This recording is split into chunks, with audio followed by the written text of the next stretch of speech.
Cancer healer cantor a new beginning. Delhi ఎన్నికలపై కేంద్ర మంత్రి రామ్మోహన్ నాయుడు ఆసక్తికర వ్యాఖ్యలు చేశారు. డబుల్ ఇంజిన్ సర్కార్ ఉంటే ఢిల్లీలో మరింత అభివృద్ధి జరుగుతుందన్నారు. డబుల్ ఇంజిన్ సర్కార్ అభివృద్ధికి ఏపీనే ఉదాహరణ అని చెప్పారు. ఢిల్లీ ఎన్నికల ప్రచారంలో చంద్రబాబు పాల్గొంటారని, జాతీయ స్థాయిలో ఆయనకు ఒక బ్రాండ్ ఉందన్నారు రామ్మోహన్. ఆంధ్రప్రదేశ్ రాష్ట్రానికి సంబంధించి గతంలో కూడా చెప్పాం, 7 నెలల్లో డబుల్ ఇంజిన్ సర్కార్ తాలూకా కార్యక్రమాల వల్ల, అలాగే పోలవరం ప్రాజెక్టుకి 12,300 కోట్లు, అలాగే అమరావతి ప్రాజెక్టుకి సుమారు 31,000 కోట్లు, అలాగే 2 నోడ్లు ఓర్వకల్లు కొప్పర్తి నోడ్లు, క్రిస్ నోడు, ఇలా చాలా కార్యక్రమాలకి కేంద్ర ప్రభుత్వం మనకి సహకరిస్తూ నిధులు కూడా మంజూరు చేయడం జరిగింది. నిన్న జరిగినటువంటి బడ్జెట్లో కొత్త స్కీమ్స్ను కూడా కొన్ని పెట్టారు.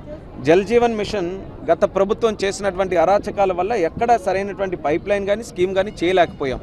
అలాగే ఎన్నో స్కీమ్స్ రైతులకి సంబంధించి కానీ, మ్యానుఫ్యాక్చరింగ్ సంబంధించి, ముఖ్యంగా యువత ఎవరైతే ఆంట్రప్రినర్స్గా తయారవుతున్నారో వాళ్ళందరికీ సంబంధించి స్టార్టప్ నిధులు పెట్టడం, వాళ్ళకి మంచి మ్యానుఫ్యాక్చరింగ్ వైపు అడుగులు వేయడానికి కేంద్ర ప్రభుత్వం కూడా సహకారం అందించడం, ఇలాంటి ఎన్నో విషయాల్లో కొత్త స్కీమ్స్ను కూడా లాంచ్ చేయడం జరిగింది. Cancer healer cantor a new beginning.